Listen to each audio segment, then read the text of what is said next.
কখনো কোনো পাখিকে দেখেছেন?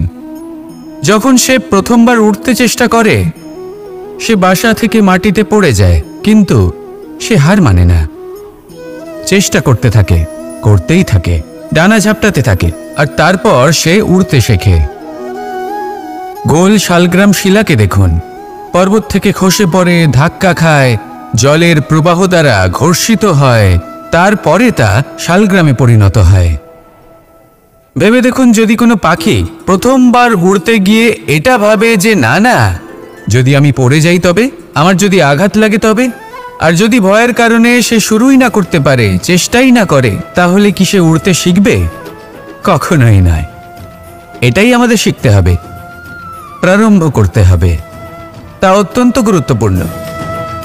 যখন আমরা কিছু শুরু করি তখন ভয় করে, কিন্তু যদি এটা না করেন, জীবনে কখনো সামনে এগোতেই পারবেন না।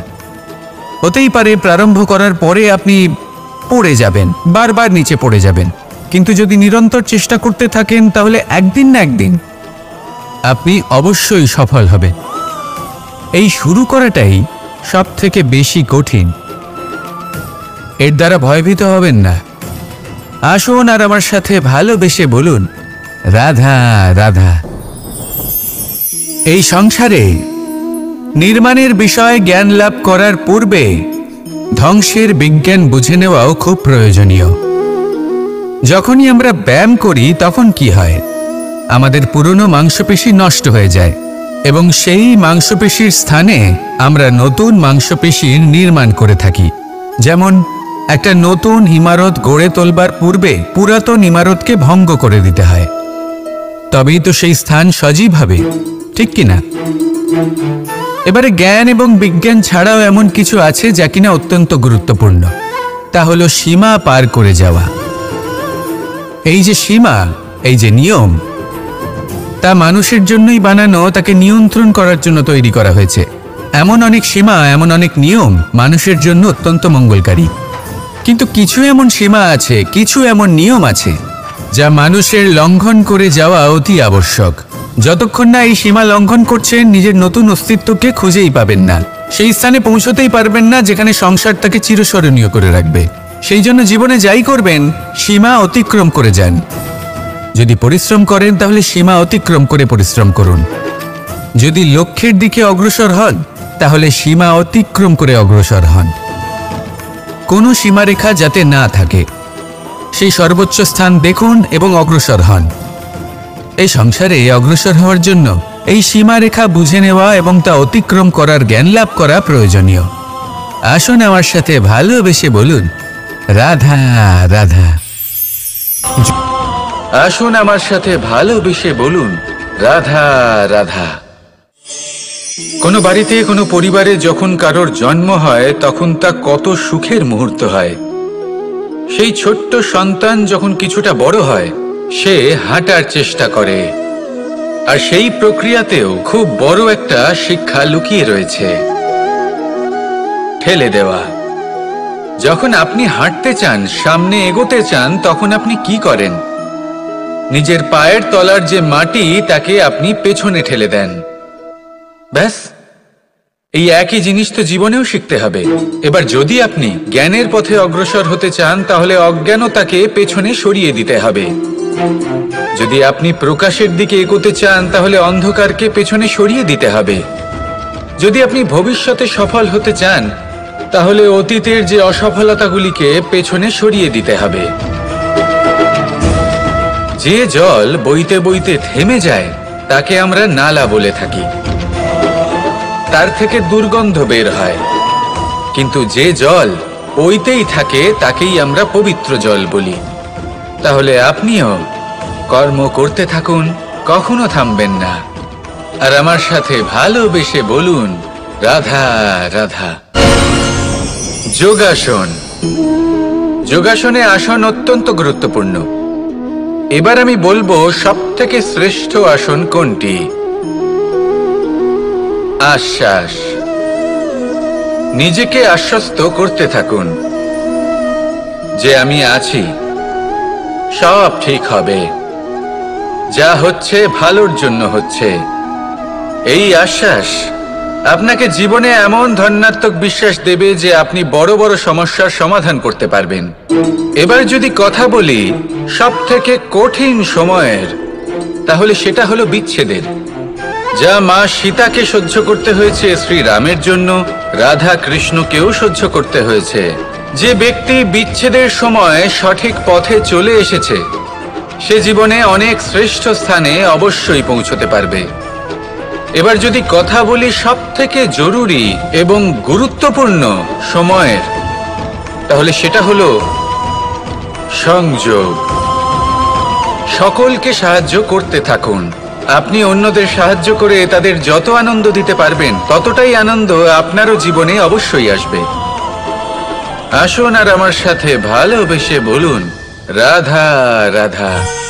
এই সংসারের সব থেকে বড় যুদ্ধ কোনটা? দেব-অসুরের যুদ্ধ যা অনেক বছর ধরে চলেছিল, নাকি রাম রাবণের যুদ্ধ, নাকি মহাভারত? না, সংসারের সব থেকে বড় যুদ্ধ হলো সেইটা যা নিজের সাথে লড়া হয়, নিজের মনের সাথে লড়া হয়, নিজের অন্তরের সাথে লড়া হয়। এটাই সব থেকে বড় যুদ্ধ। এবার নিজেই দেখুন আপনার সব থেকে বড় শত্রুকে। আপনার স্বার্থ, আপনার কামনাগুলি, আপনার অহংকারগুলি, যা আপনাকেই নষ্ট করে দেয়। যদি এদের ওপর আপনি বিজয় লাভ করতে পারেন তাহলে ধরে নিন এই সংসারে সবার উপরে আপনি বিজয় লাভ করতে পারবেন। এই সংসারে কেউ আপনাকে পরাজিত করতে পারবে না, কিন্তু তার জন্য প্রয়োজন অনুভূতির। অনুভূতি ভালোবাসার, অনুভূতি অনুপ্রেরণার। যে ব্যক্তি ভালোবাসতে পারেন এবং প্রেরণা দিতে পারেন তিনি চিরকাল জয় লাভ করতে পারেন। নিজের কাছে ভালোবাসার এক অস্ত্র রাখুন আর প্রেরণার এক ঢাল। জীবনে কেউ আপনাকে পরাজিত করতে পারবে না। আসুন আর আমার সাথে ভালোবেসে বলুন, রাধা রাধা। দুইয়ের মধ্যে সম্পর্ক অত্যন্ত সহজ। একে আমরা বলি আত্মা। আত্মা হলো পরমাত্মারই রূপ, আর পরমাত্মা তা কখনোই কিছু অনুচিত চাইবে না, তাই তো? এই আত্মা খুব ভালো করে জানে যে কোনটা উচিত আর কোনটা অনুচিত। যদি আসল বিষয়ের কথা বলি তাহলে আপনাকে নিজের মনকে বুঝতে হবে, কারণ আত্মা তো পরমাত্মা থেকেই আসে।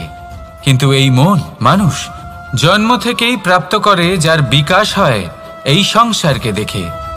যেদিন আপনার এই মন আর আপনার এই আত্মা এই দুই এক হয়ে যাবে, আত্মসাৎ হয়ে যাবে, সেদিন আপনার জীবনে না কোনো সমস্যা থাকবে, না কোনো ঝঞ্ঝাট থাকবে, না কোনো সংকট থাকবে। কারণ আপনার কাছে সেই সমস্ত সমস্যার, সমস্ত বিপদের সমাধান থাকবে, আর তাও আপনারই অন্তরে। তাহলে আসুন আর আমার সাথে ভালোবেসে বলুন, রাধা রাধা। ভক্তি আর শক্তি, এই দুইয়ের মধ্যে সম্পর্ক অত্যন্ত সরল। মানুষ ভক্তি করেন যাতে তিনি শক্তি লাভ করতে পারেন, আর শক্তি লাভ করার পরে ভক্তিভাব ভুলে যান, আর শক্তির প্রতি আসক্তিতে মত্ত হয়ে যান, আর সেখান থেকেই তার বিনাশ শুরু হয়। কেন? কারণ ভক্তির দ্বারা প্রাপ্ত শক্তি অন্য কারোর হিতের জন্য ব্যবহার করতে হয়, অন্য কারোর মঙ্গল করার জন্য ব্যবহার করতে হয়, কারোর বিনাশের জন্য নয়। এবার যদি আমি আপনাদের একটা উদাহরণ দিয়ে বোঝাই, তাহলে কোদাল দিয়ে আমরা মাটি কোপাতে পারি, একটা গর্ত খুঁড়তে পারি যাতে একটা নতুন বৃক্ষ জন্ম নিতে পারে। একটা বৃক্ষ যা অন্য জীবকে ফল প্রদান করবে, যাত্রীদের ছায়া প্রদান করবে।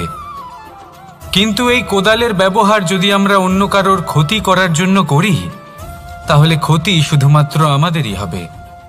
তাই জীবনে যদি আপনি কোনো শক্তি লাভ করেন, হয়তো ভক্তির দ্বারা বা অন্য যেখান থেকেই হোক, তার সদ্ব্যবহার করতে শিখুন, নয়তো এই প্রাপ্ত শক্তি আপনার পতনের কারণ হয়ে দাঁড়াবে।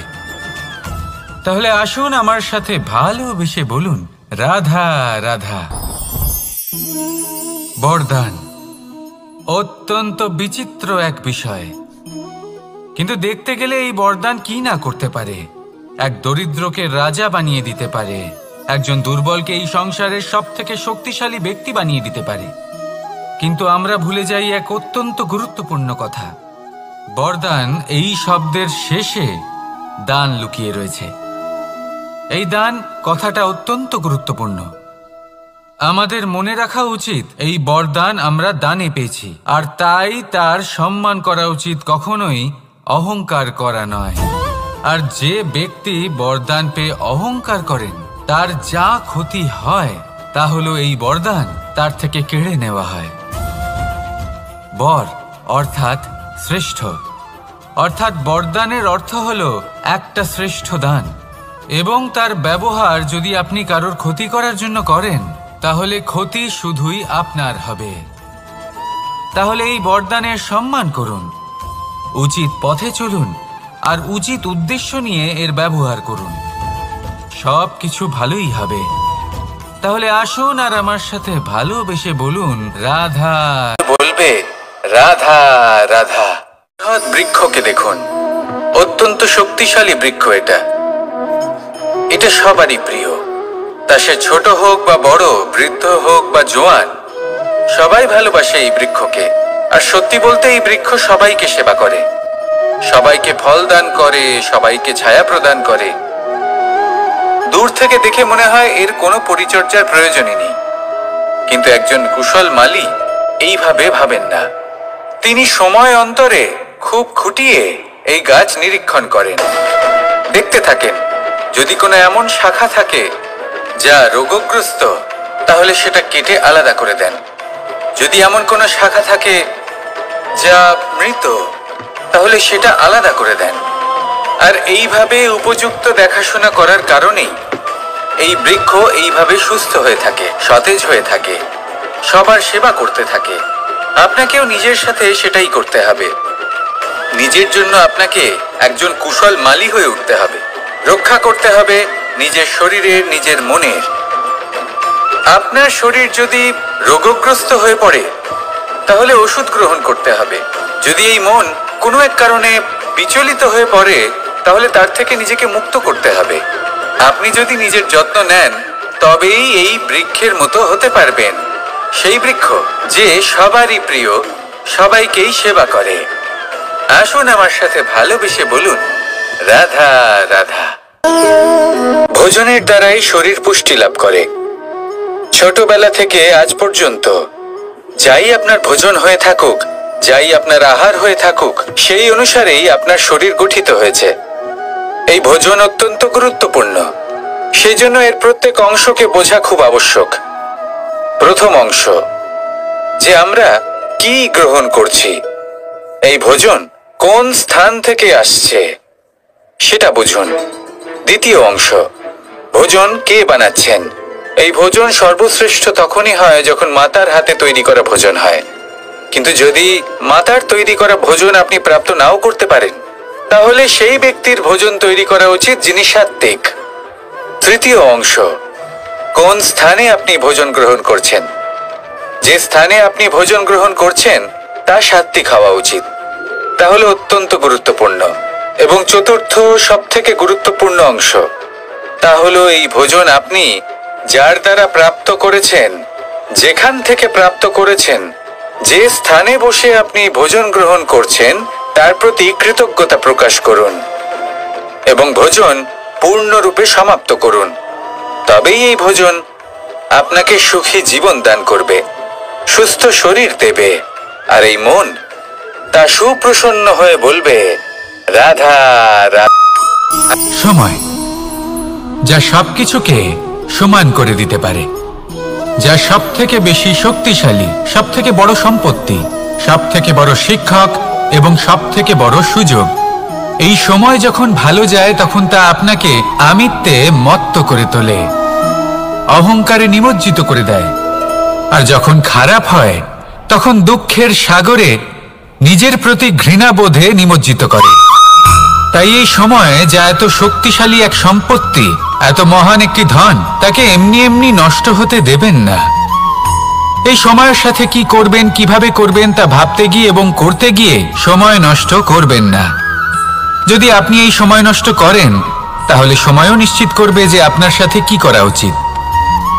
তাই সময়ের সদ্ব্যবহার করুন আর আমার সাথে ভালোবেসে বলুন, রাধা রাধা। আমরা সকলে শক্তি অনুভব করতে চাই।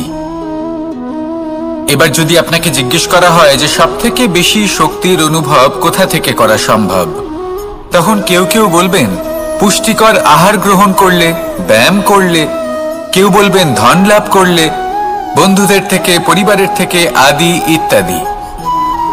এইভাবে আপনি শক্তির অনুভব অবশ্যই করতে পারেন, কিন্তু সবথেকে বেশি শক্তির অনুভব যদি আপনি করতে চান তাহলে তা পাবেন শুধু একতার দ্বারা, সংগঠনের দ্বারা।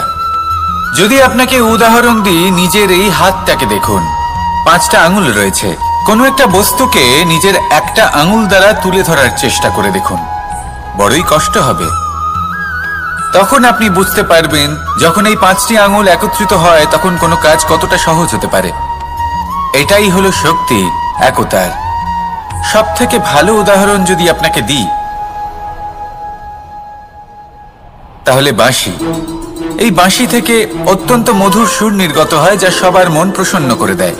এই কথা সত্যি, কিন্তু এই বাঁশি আমি একটা বা দুটো আঙুল দিয়ে বাজাতে পারবো না।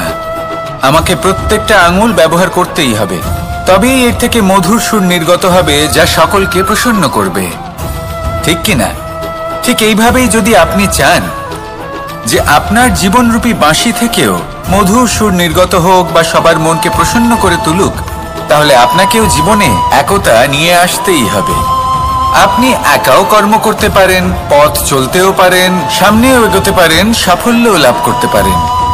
কিন্তু যখন সকলে একসাথে এগোবেন, সেই পথে চলবেন, সেই কর্মই করবেন, তখন লক্ষ্যে অবশ্যই পৌঁছবেন, সাফল্য অবশ্যই লাভ করবেন। কিন্তু সেই সাফল্য এবং তার আনন্দের সংমিশ্রণটাই একটু অন্যরকম হবে।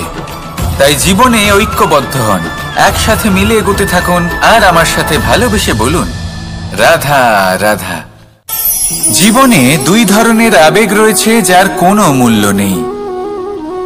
আমার কথার অর্থ এটা নয় যে এদের কোনো গুরুত্ব নেই, গুরুত্ব যথেষ্টই রয়েছে, শুধু এদের জন্য আপনাকে কোনো মূল্য দিতে হয় না।